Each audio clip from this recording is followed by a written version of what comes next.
ሁላችሁንም ዌልካም ብለናል። ቴንኪው ለመጣችሁ ሰዎች በሙሉ። ወደ ዛሬው ሐሳብ ስንሄድ እንግዲህ ባለፉት ሁለት ፕሮግራሞች ያነሳናቸው ሐሳቦች ነበሩ። ያው የኮንስቲቱሽኑ ሲሪየስ ነው የሚቀጥለው። ፓርት 1 ላይ ህገመንግስቱ የይዘት ችግር አለበት ብለን ነበር። በአንቀጾች ሳይሆን መጀመሪያ ይዘቱ አንደርስታንድ መደረግ አለበት በሚል እሱን ለማሳየት ኢትዮጵያ ውስጥ የተወሰደው አክሽን በ91 መጥተው ከጫካ የመጡት ሰዎች የወሰዱት አክሽን የኢትዮጵያን ባለቤትነት ከእያንዳንዱ ዜጋ ነጥቀው ብሔር ብሔረሰብና ሕዝብ ለሚባሉ ቡድኖች በመስጠታቸውና እነዚህ ቡድኖች ደግሞ የሉዓላዊ ስልጣን ባለቤቶች ናቸው በመባሉ የሉዓላዊ ስልጣን ባለቤቶች ደግሞ ቡድኖች ናቸው እንጂ ግለሰቦች አይደሉም በሚል ከዛ ጋር ተያይዞ የሚመጡ የይዘት ችግሮች የመሬት ፖሊሲው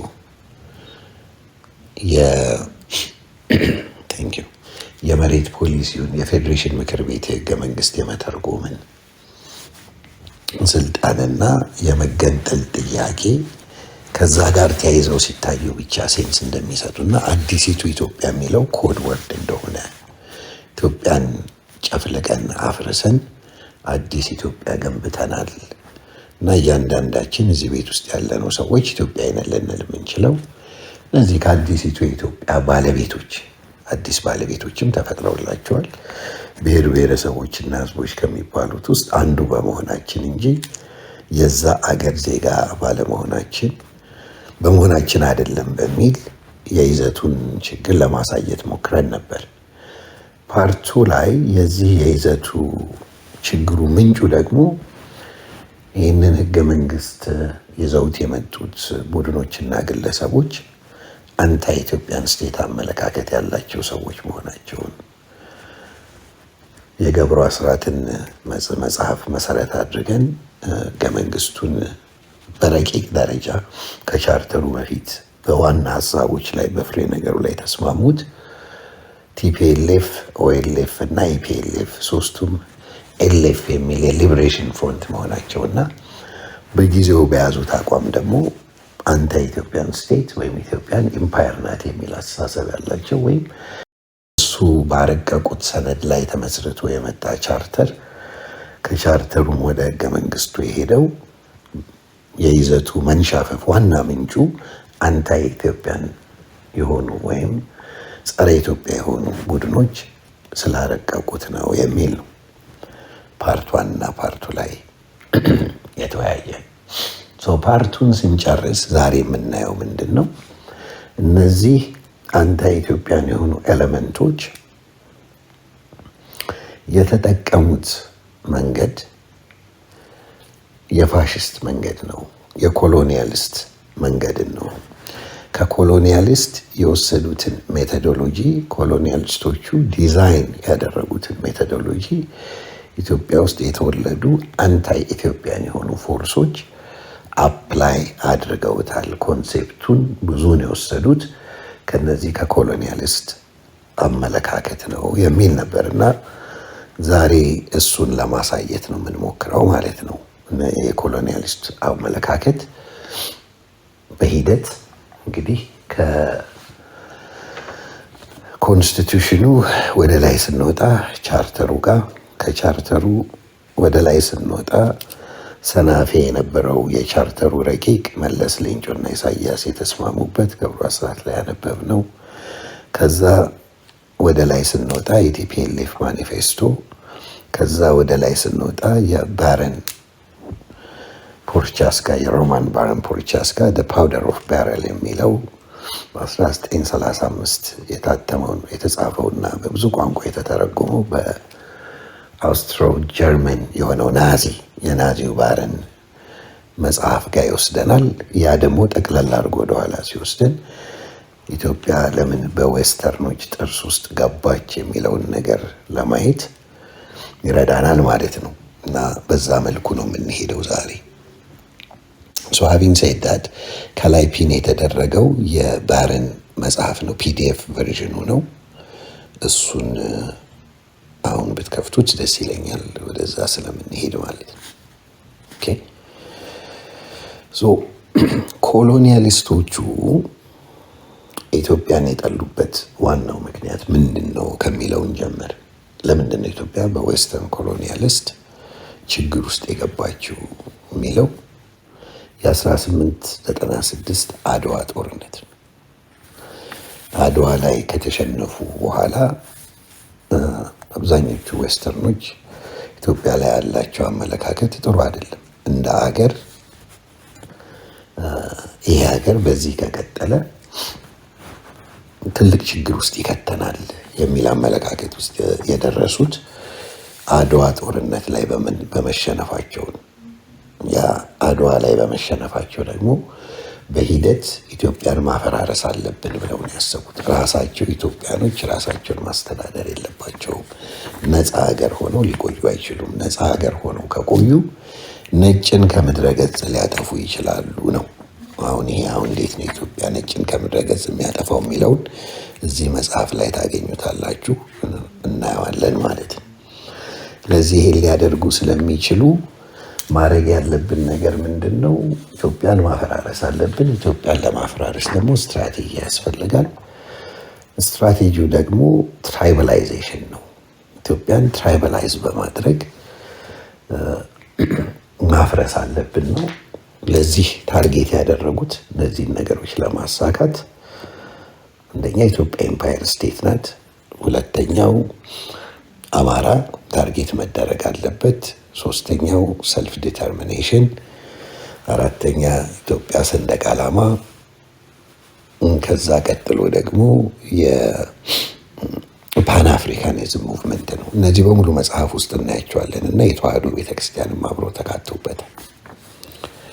ኦኬ ሶ እነዚህን ነው እንግዲህ እነዚህን እንዴት እዚህ ላይ ያሉት ኮንሴፕቶች በቲፒኤልኤፍ በኩል አድርገው ህገመንግስቱ ውስጥ ዛሬ እንደገቡና አሁንም ያለው ብልጽግና ይሄንን እንዴት እንደሚያራምድ፣ ይሄ ደግሞ ካልተስተካከለ ሀገር እንዴት አደጋ ላይ እንደሚወድቅ ያሳየናል ብለን እናስባለን። ሶ የፋውንዴሽን ዲስከሽናችንን በአንቀጽና በሌሎች ዙሪያ የሚጀመረውን የኔክስት ዊኩን ውይይት እነዚህ 3 ፓርቶች ከአሁን በፊት የተደረጉት 2 ውይይቶችና ዛሬ የሚደረጉት ውይይት ለዛ ጥሩ ፋውንዴሽን ይሰጠናል በማለት ነው።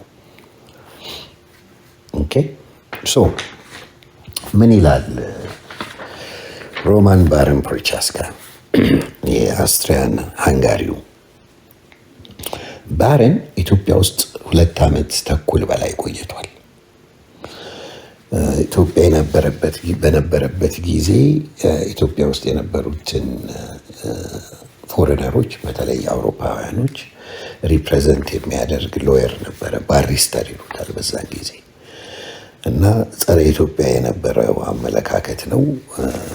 በ1934 በአፄ ኃይለሥላሴ መንግስት ከኢትዮጵያ ተባሮ ነው የወጣው። እነዚህ በሚያራምዳቸው አንታ ኢትዮጵያን በሆኑ አመለካከቶች ምክንያት ተባሮ ነው የወጣው። ተባሮ ከወጣ በኋላ ይህንን እዚህ ላይ ፒን የተደረገውን መጽሐፍ ጽፎ በጀርመን፣ በጣሊያን፣ በፈረንሳይኛና በሌላ በ2 ቋንቋዎች ተተርጉመው አንዱ እንደ ፕሪቴክስት የተወሰደውና ጣሊያኖች ኢትዮጵያን ሲወሩ በ1936-35 ያገለገለ መጽሐፍ ነው ማለት ነው። ለወረራው አቢሲኒያ ፐርሲሎ ኒሮ በሚል በጣሊያንኛ የተተረጎመው አቢሲኒያ ደ ብላክ ትሬት ኦር ዴንጀር ነው የሚለው እና በ1935 ጣሊያን ሀገር ተተርጉሟል የመጽሐፍ በጣሊያንኛ ፓውደር ባረል የሚለው ማለት ነው። ደ ብላክ ትሬት ኦር ዴንጀር በሚል አዘ ፕሪቴክስት ሞሶሊኒ የተጠቀመበትም ሪሶርስ ነው ማለት ነው። መጽሐፉ ምን ይላል? መጽሐፉ እዚህ ላይ ያለ about 50 ፔጅ ብዙ አይደለም። ብዙ በተለይ ሴክሽን 3 ስር ያሉት አሪቲ ቡሪቲዎች ናቸው። ያው የእንትን አምባሳደር ሚስት ተገረፈች፣ የእንትን አምባሳደር ተደበደበ ምናምን ነውና እኔ አክቹሊ አይ ፋይንድ ኢት ቱ ቢ ፋኒ በዛን ጊዜ የነበሩት ኢትዮጵያውያኖች የዲፕሎማቲኮቹን ሰዎች የእኛን ሀገር ሕግ ካልተከተሉ አውርደው ከመኪና ይገርፏቸው ነበርና እሱን እዚህ ላይ አካውንት አድርጓል። ኤኒዌይስ ሲጀምር እንዲህ ይላል ፎርዋርዱ ላይ እንግዲህ አለፍ እያልን እኔ መሰረታዊ የሆኑትን ነገሮች ነው ማንሳት የምፈልገው። እዚህ ላይ የሚነሱት ምንድነው አማራ ሰልፍ ዲተርሚኔሽን እና የአድዋ ጦርነት ከዛ እንዴት ኢትዮጵያኖች የነጮች ትሬት እንደሆኑ የሚያወራቸውን ነገሮች ነው ማየት የምፈልገው አጠር አድርገን። ኦኬ ሶ ፎርዋርዱ ላይ የመጀመሪያው ፔጁ ላይ ምን ይላል? The author is fully conscious of this fact, but it is convinced of the necessity for opposing the tendency of the pro-Abyssinian publication that have been appearing recently. ምንድነው ይሄ ዩሮፕ ውስጥ የሚታተሙት ፕሮ ኢትዮጵያን የሆኑ ጋዜጦችና ፓብሊኬሽኖች በጣም ይቃወም ነበረ። ፕሮ ኢትዮጵያ የሆነ ፓብሊኬሽን አውሮፓ ውስጥ መታተም የለበትም፣ ትክክል አይደላቸውም፣ እነዚህ ሰዎች እኛን ሊያጠፉ የተነሱ ሰዎች ናቸውና ለምንድን ነው ፕሮ ኢትዮጵያን የሆነ ፓብሊኬሽን የሚታተመው ከሚል ነው የሚጀምረው። However desirable it may be as an ideal to regard all nations as invested with equal right as a member of the Council of Nations, it must nevertheless be emphasized again and again that the present Ethiopian empire, here you go, empire የሚለው የመጀመሪያው ልታገኙታላችሁ እዚህ ጋር። The present Ethiopian empire is not fit and will presumably for many decades to come not be fit to develop or follow a policy of its own, and that to allow it to attempt to do so would be counter to the interest of all civilized nations and would seriously endanger the peace of the world. Moreover, the opponent of imperialism should bear in mind that the numerous non-Amharic native tribes in Ethiopia, non-Amharic natives tribes in Ethiopia, and this constitute by far the greater part of the total population of the empire, are themselves the victim of Abyssinian imperialism. It is therefore utterly mistaken to represent the Abyssinian usurpers as being in any way oppressed or worthy of protection. Okay, right out of the gate, forward ላይ የምናየው ነገር ምንድን ነው? አንደኛ ኢትዮጵያን ኢምፓየር ብሎ ነው የሚጠራው። ሁለተኛው አማራውን ከሌላ ኢትዮጵያዊ ለየውና ታርጌት የሚያደርገው አማራውን ነው። ሶስተኛው እንዳለ ኢትዮጵያውያኖች ምንም አይነት ሶቨረን ስቴት ሊኖራቸው አይገባም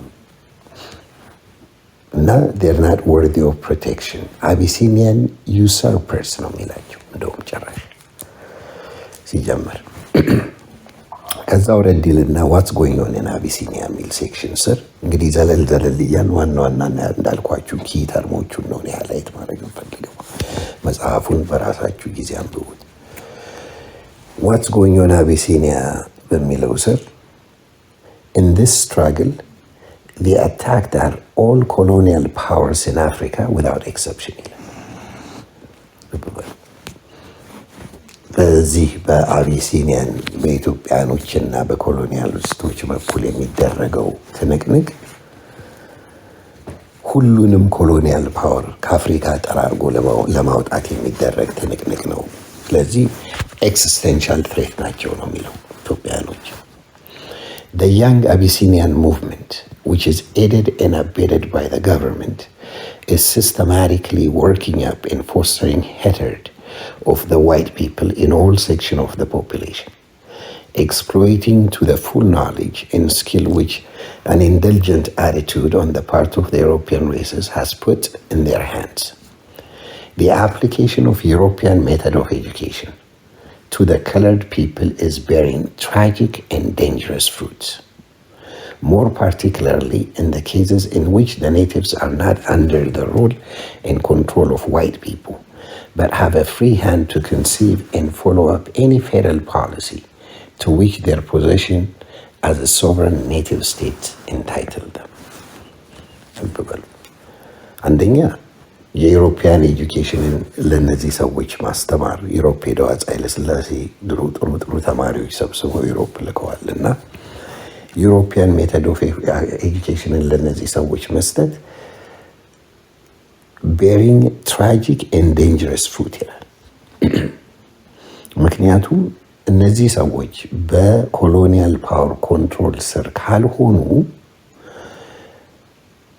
ሶቨርን እና ነፃ አገር ሆነው እንዲቀጥሉ ከተደረገ ፌደራል ፖሊሲ ነው የሚከተሉት። ፌደራል ፖሊሲ ቱ ሁም ፎር ዘ ኮሎኒያሊስት እና ይህ አግባብ አይደለም እያለ ያልሆነ ነገር ነው የምትሰሩት። ስለዚህ አውሮፓ ሄዶ የአውሮፓ ኤጁኬሽን ለእነዚህ ሰዎች ማስተማር አይገባም ይለናል። ከዛ ወረድ ይልና አፍሪካን ሜነንስ ይለናል። ልብ በሉ። The animosity of the ruling Abyssinian tribe, the Amharas, toward foreigners, which has been growing steadily in recent years, is becoming evident to most threatening extent in all relation and dealings with foreign powers and their citizens. As soon as possible, they try to get rid of the European institutions which were developed to the equal benefit of both the natives and to the white population. ይሄ ደግሞ የአፄ ኃይለሥላሴ ፖሊሲ የነበረው ምንድን ነው?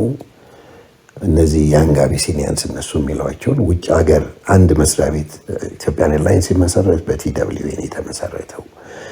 ሚሊተሪው ሲመሰረት በስዊድን እና በኖርዌጂያንስ ነው የተመሰረተው። አውራ ጎዳና ሲመሰረት በአሜሪካን ካምፓኒዎች ነው የተመሰረተው።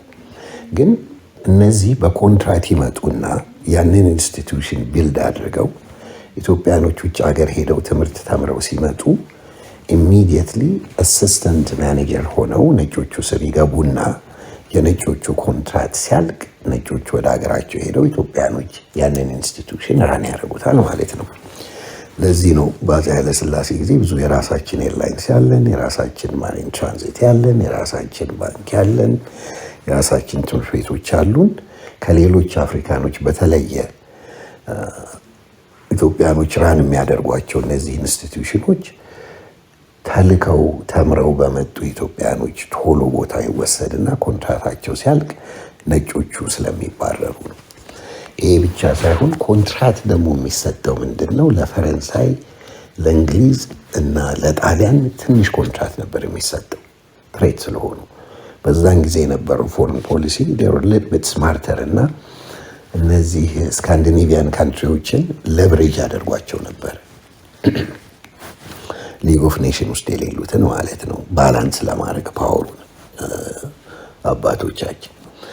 ይህም አበሳጭቶታል። እዚህ ላይ ነው the animosity of the ruling Abyssinian tribe, the Amharas, toward foreigners, which has been growing steadily in recent years, is becoming evident to the most threatening extent in all relation and dealings with foreign powers and their citizens የሚለው እንደ ሌላው አፍሪካ ሀገር ቁጭ ብለው ማቡጥቡጥ ስላልቻሉ ማለት ነው። አሁን this is where it becomes interesting. The numerous people and tribes which inhabit the territory of the Ethiopian state and which differ in race, language, culture, and religion from the ruling minority of the Abyssinian proper would long ago have thrown off the Abyssinian yoke if they had been given the right of self-determination. ኢትዮጵያ ውስጥ ያሉት የተለያዩ ማህበረሰቦች በሬስም አሁን ሂውማን ሬስ ነው ያለው። ምን ማለት ነው? they're different in race, language, culture, religion ይላል from the ruling minority of Abyssinian proper። ስለዚህ እነዚህ ሰዎች if they've been given the right of self-determination ኢትዮጵያ ውስጥ የኢትዮጵያን ስቴት ውስጥ አብረው የሚቆዩ አይደሉም። ኤምፓየር ነው ብሎ ስለሚያምን ነው።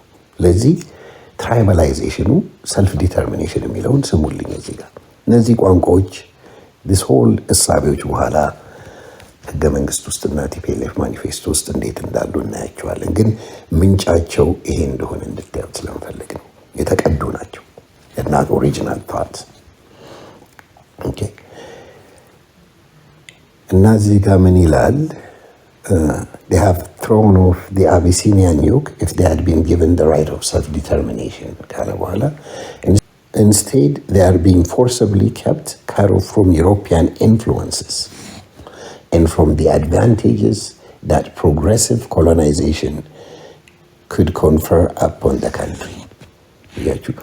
ኢትዮጵያን አንድ አድርገው በአፄ ምኒልክ ጊዜ የነበረውን እና እነዚህ ኮሎኒያል ፓወሮች በየትራይ ውድ ይሄዱ እንዳይበጠብጡ ፓወር ሴንትራላይዝ መደረጉ ከኢሮፒያን ኢንፍሉዌንስ ጠብቋቸዋል እና ይሄ የኢሮፒያን ኢንፍሉዌንስ ግን ያስፈልጋቸዋል። ምክንያቱም ፕሮግሬሲቭ ኮሎናይዜሽን ለነሱ ጥሩ ነው ይለናል አቶ ባሮን ጋሽ ባሮን ይሄንን ነው የሚሉ። But the Abyssinians are planning to go much further than this. The final aim of their policy of antagonism to the white race, in which they are relying on the cooperation of Japan, is nothing less than to act as a champions of all colored peoples of Africa. 1935 ነው የምናወራው አሁን በፈረንጅ ደግሜ ያነባዋለሁ። But the Abyssinians are planning to go much further than this. And their final aim of their policy of antagonism to the white race, in which they are relying on the cooperation of Japan, is nothing less than to act as a champion of all colored people of Africa. ይህንን አፄ ምኒልክ ይቅርታ አፄ ኃይለ ሥላሴ የተናገሩት ነው። አፍሪካ ከኮሎናይዜሽን ነፃ መውጣት አለባት የሚለውን ስፒች ወስዶ ነው የሚያወራው። Utterance of such official significance amount to grave interference in the established condition of ruleship in the neighboring countries and a danger to the existence of European colonies in Africa. ያን ጊዜ ይህንን ሲናገሩ በምስራቅ በኩል ፈረንሳይና ጣሊያን ነው ያሉት፣ ሶማሌና ጅቡቲ ላይ። በኖርዝ በኩል ጣሊያን አለ፣ በዌስት በኩል ደግሞ እንግሊዞች አሉ ሱዳን አካባቢ እና እነዚህ በሙሉ ለቀው መውጣት አለባቸው የሚለውን ነው። እንደሱ ለኢሮፒያን ኮሎኒስ ትሬት ናቸው እነዚህ ሰዎች። ስለዚህ ትራይባላይዝ አድርገን አገሩን ቶሎ ካልበተንን ያጠፉናል የሚለን አቶ ባሩ። The Abyssinian are parting of the ways የሚል ሰብሴክሽን አለው። እዛ ስር ምን ይላል? ይህንን ቶ የራሱን ነው እኛ የሚቸገረን። እዛ እንዴት እንደነበረና እንደተባረረ ነው የሚያወራው።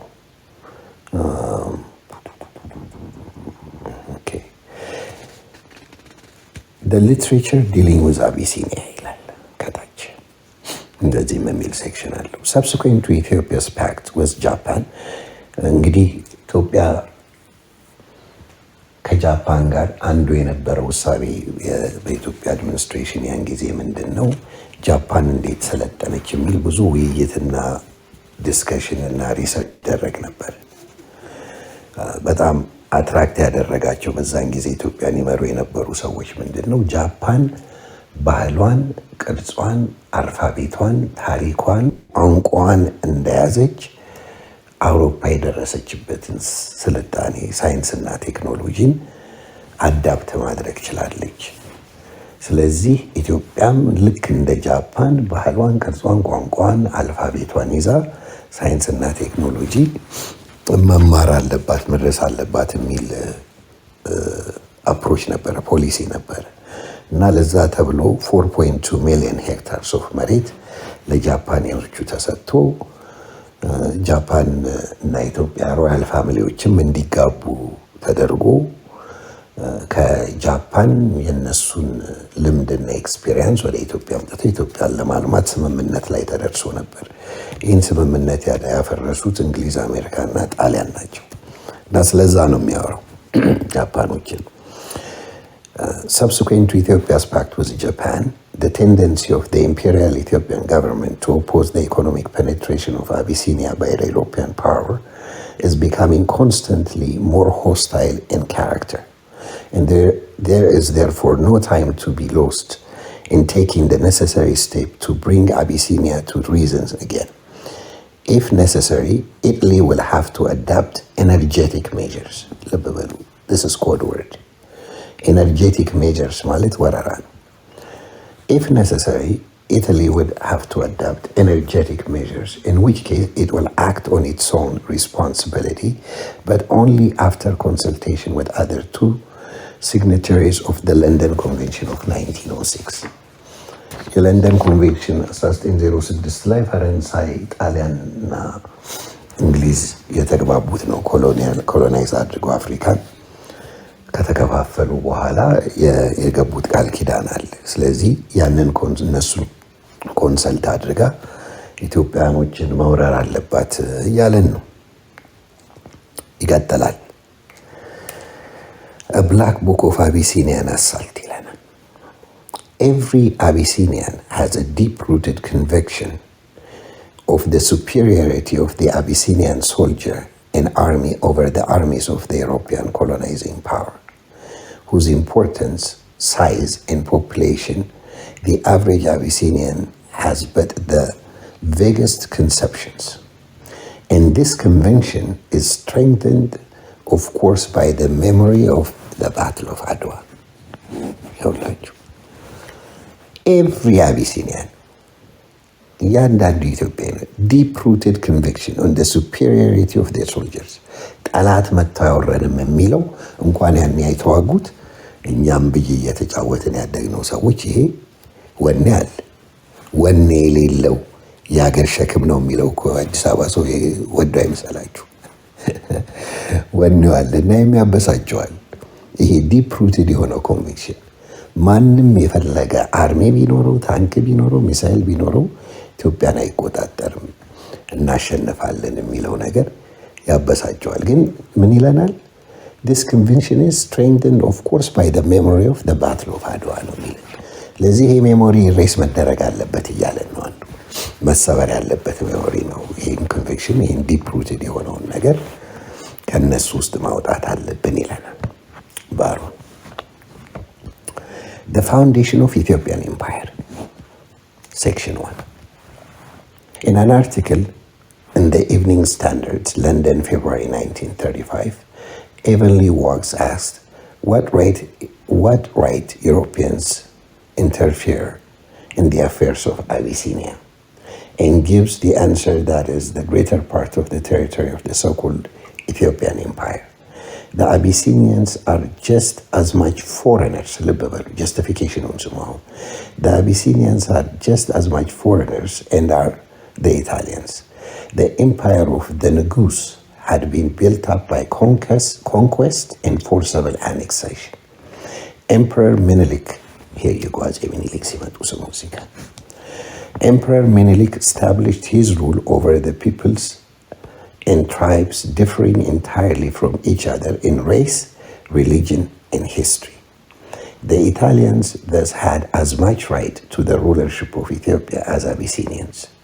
The administration of Abyssinia by Italians would above all, though, be the advantage of Ethiopia and the whole of East Africa. It was only by his political genius that Menelik succeeded in bringing all nations covered by his subsequent empire under his own sway, and in holding them together. By virtue of his authority, his success in war, and the spell cast by the fact of his descent from the dynasty of the Solomon, he succeeded in shaking off the Italian protectorate over Abyssinia established by the Treaty of Wuchale, dating from the year 1889. It was only as long as he kept the reins of government in his powerful hand that Abyssinia looked like developing into a full-fledged sovereign state.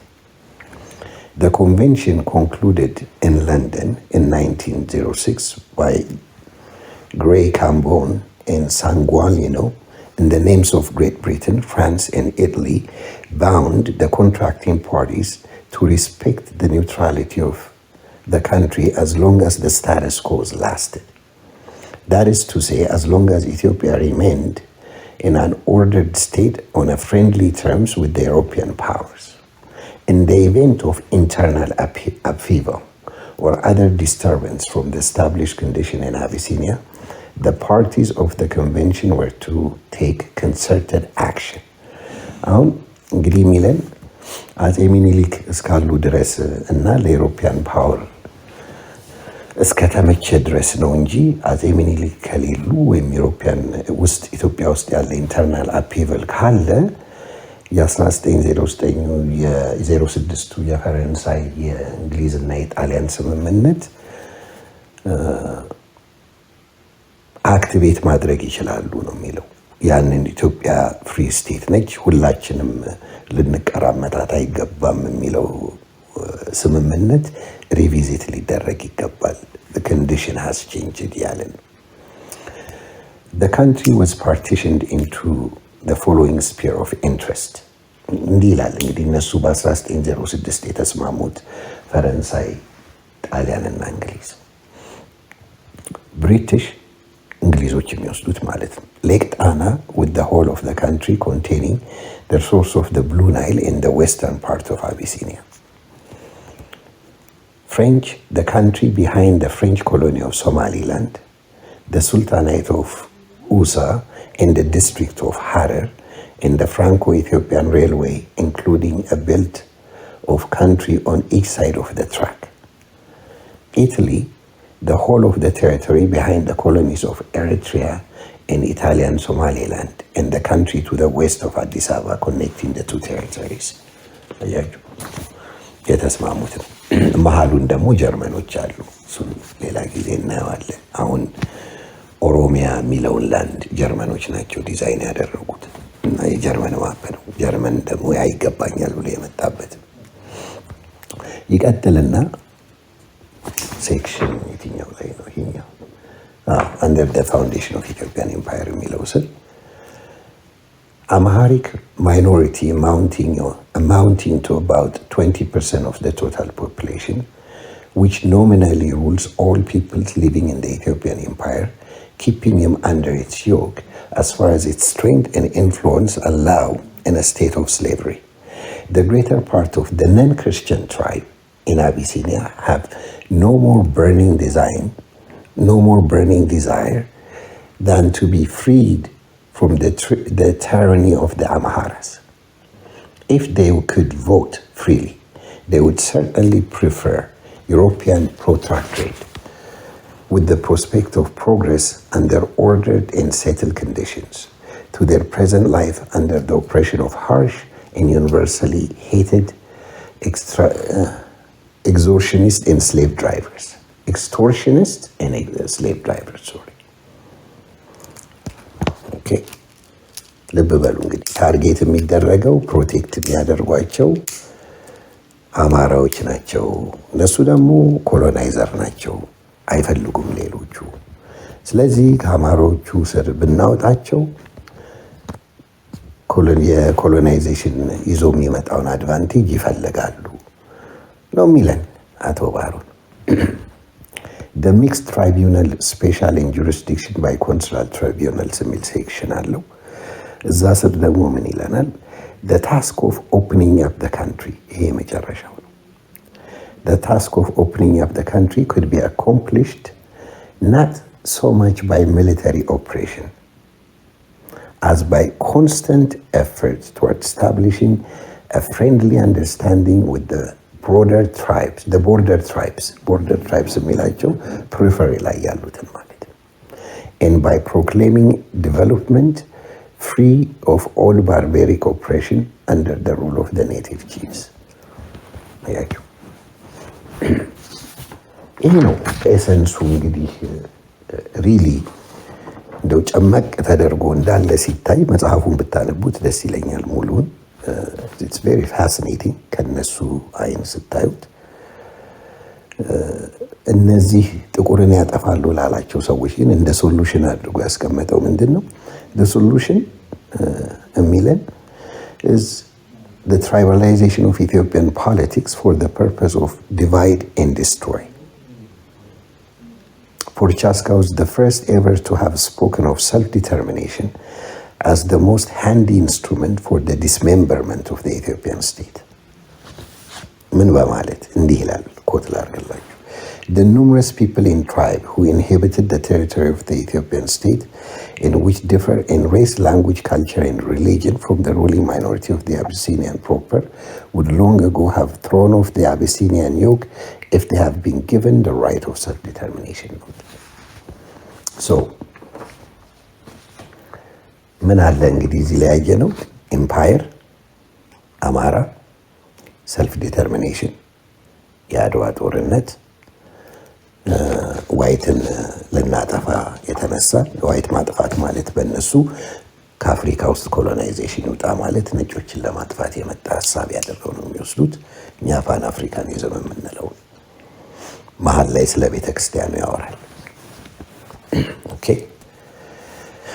ናው ይህንን እዚህ ጋር እናቁመውና የባሮን ፖርቻስካ እንግዲህ ለፋውንዴሽን ያህል እንዳያችሁት ወደ ቲፒኤልኤፍ ማኒፌስቶ እንሂድ። በ1967-68 ሱዳን ያሳተሙት ማኒፌስቶቸው ምን ይላል? ከዚህ ጋር አነጻጽረን ስናየው ማለት ነው።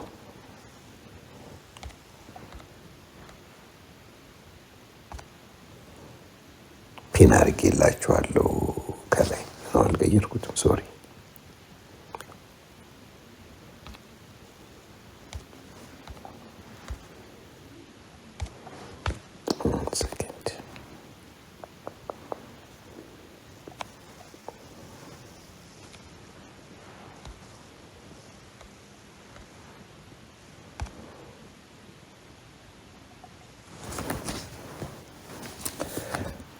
ከላይ ያለላችሁ 19 በእጅ የተጻፈውም አለ፣ ታይፕ የተደረገውም አለ፣ ዌብ ፕሬሱም አለ። ሶስቱም ቨርዥን እዛ ላይ ታገኙታላችሁ። እሱንም ጊዜ ወስዳችሁ ብታዩት ጥሩ ነው። ግን መሰረታዊ የሆኑትን ለዚህ ውይይት ለፋውንዴሽኑ የሚጠቅሙትን ነገሮች እኔ የባሮንን እንደ ፓውደር ባር አይተናል። የቲፒኤልኤፍ ማኒፌስቶ ምን ይላል? የቲፒኤልኤፍ ማኒፌስቶ ከከፈታችሁት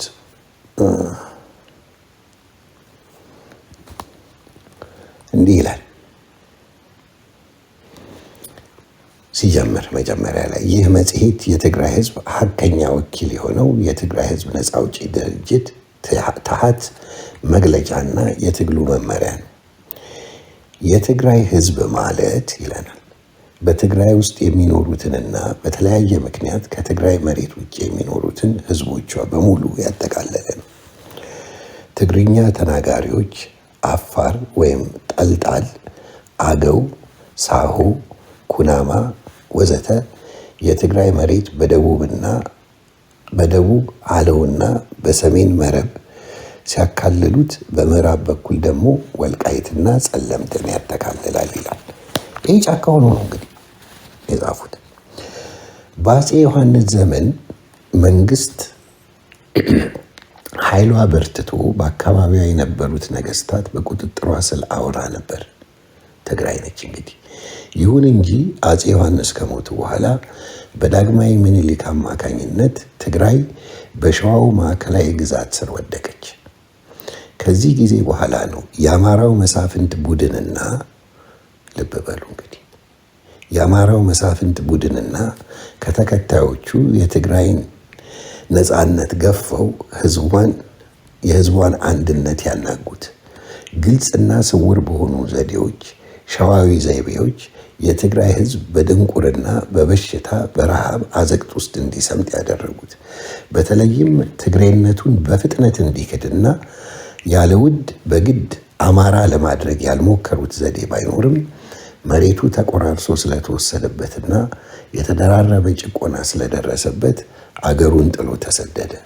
በአጠቃላይ በአሁኑ ጊዜ ትግራይ ነፃነቷን የተገፈፈች መሬቷ ተቆርሶ የተወሰደባትና የተወሳሰበ ችግር የደቆሰው ህዝብ የሚኖርባት ጭቁን ብሔር ናት።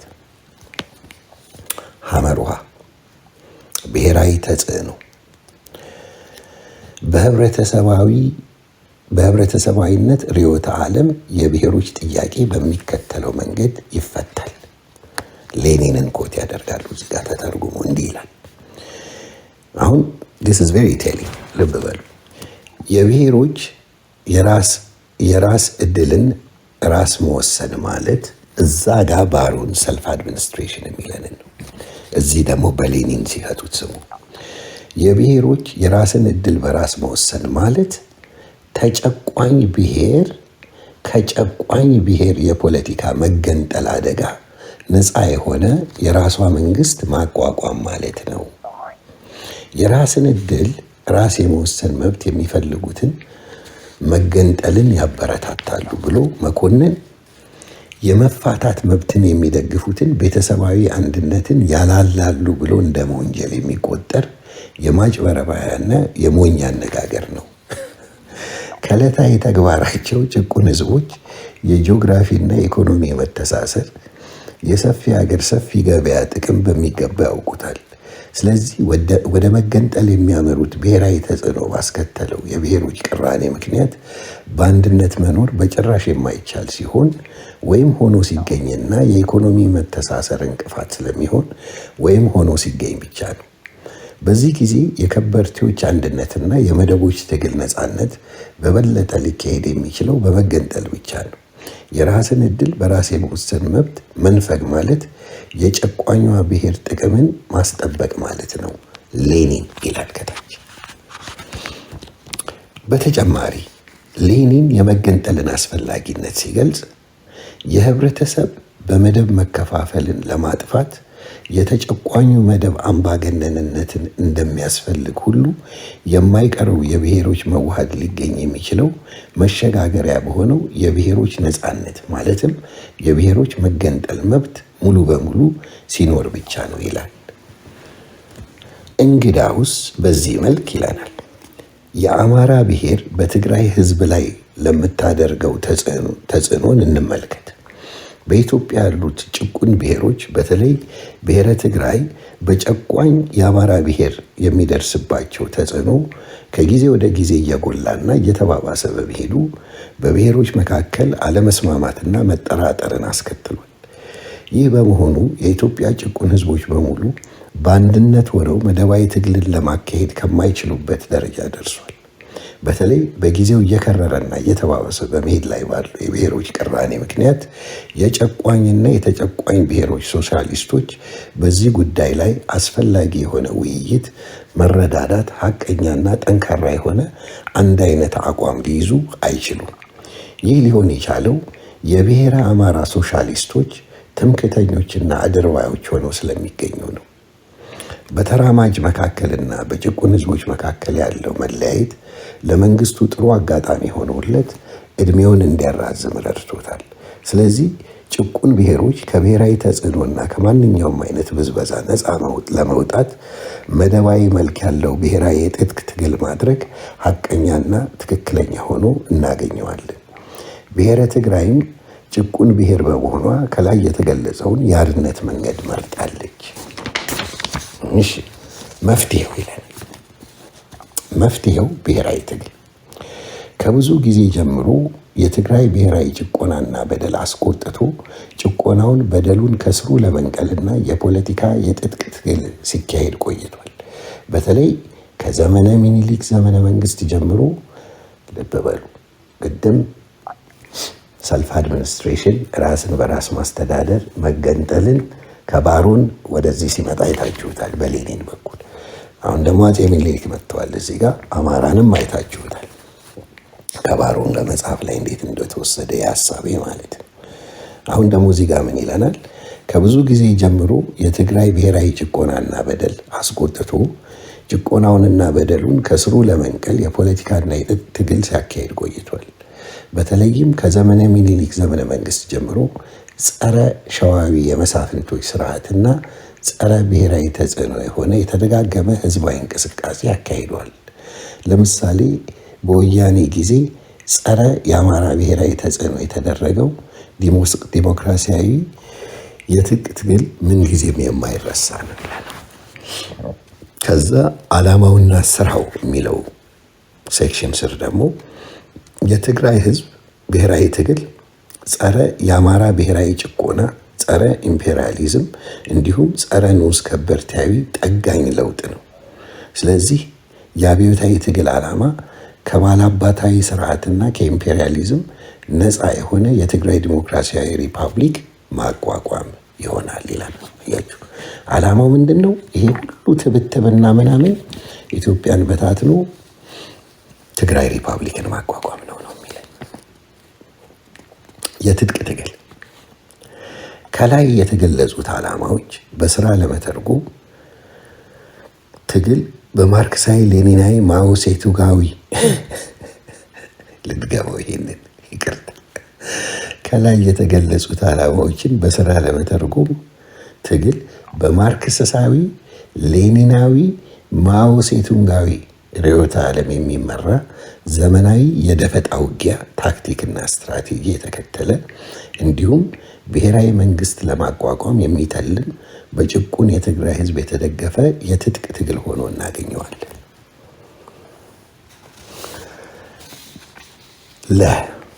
የህብረተሰቡ ወደኋላ መቅረትና እረፍት ማጣት። ሰፊው የትግራይ ህዝብ ስራ አጥቶ በሽርሙጥናና በስደት ወዘተ ብቻ ሳይሆን በረሃብ በድንቁርናና በበሽታ እየተሰቃየ ይኖራል። እነዚህም ችግሮች ወንጀል እንዲፈጽሙ ይገፋፉታል። ለችግሩ መሰረታዊ ምክንያት ኢምፔሪያሊዝምና ባላባታዊ ስርዓቱ ይሁን እንጂ ጨቋኛዋ የአማራ ብሔር የምታደርገው የኢኮኖሚ ብዝበዛና የፖለቲካ ጭቆና ታክሎበት ነው። ከዚህም በላይ የሚያኮራው የህዝባችን ታሪክ፣ ባህልና ቋንቋ እንዲዳከምና ተዳክሞ እንዲጠፋ ወይም የአማራ የብሔር ገዢ መደብ ጥቅም እንዲጠበቅ የ3000 ዓመት ታሪክና ባህላችን መመኪያቸውና መፎከሪያቸው ሆኖ ይገኛል። ይህ የታሪክ ስርቆት በአንድ በኩል ደግሞ ሰፊው የትግራይ ህዝብ ታሪክ እንደሌለው ህዝብ እንዲያስቆጥረው የተደረገ የመንግስት መመሪያ ነው። ቢሆንም የትግራይ ህዝብ ቂሙንና ተቃውሞውን በቁጣና በጥላቻ በብዙ መንገድ ደጋግሞ ገልጿል። ይህን የመሳሰሉ አድሃሪ ድርጊቶች አሁን ያለው ፋሽስታዊ መንግስትም ስለቀጠለበት ሰብአዊ ክብሩና መብቱ እስኪመለስለት ድረስ ሰፊው የትግራይ ህዝብ ትግሉን አያቋርጥም። ጨቋኟ የአማራ ብሔርም ጭቆናዋን እስካላቆመች ድረስ ህብረተሰባዊ እረፍት አታገኝም ይለናል። ይሄ ላይ ፖስት ያደረኩላችሁ የቲፒኤልኤፍ ማኒፌስቶ። ኦኬ እንግዲህ የኮሎኒያሊስት ባልካናይዜሽን ወይም ትራይባላይዜሽን ኦፍ ኢትዮጵያን ለመበታተን እሳቢያቸው እዛ ውስጥ ያነሱት ሰልፍ ዲተርሚኔሽን፣ ራስን በራስ ማስተዳደር፣ ኢትዮጵያን በዘውግ የመለያየት አንዱን ከአንዱ የማጋጨት ፖሊሲው በቅጥረኞቹ በሹምባሾቹ ጣሊያን ኢትዮጵያ ሲመጣ አባቶቻቸው ኢትዮጵያን በጫማ በሸጡ ባንዳዎች ልጆችና የልጅ ልጆች ተግባራዊ ለማድረግ ተሞክሯል ማለት ነው። የነ ስብሐት ነጋ ቤተሰቦች ሹምባሾች ናቸው። የነ መለስ ዜናዊ ቤተሰቦች ሹምባሾች ናቸው። ይህንን ነው ሲያደርጉ የነበረው። እነዚህ ሹምባሾችና ባንዳዎች ናቸው ኢትዮጵያ ውስጥ ተወልደው አንታይ ኢትዮጵያን ሴንቲመንት ይዘው ያደጉ ሰዎች ኢትዮጵያን ለማፍረስ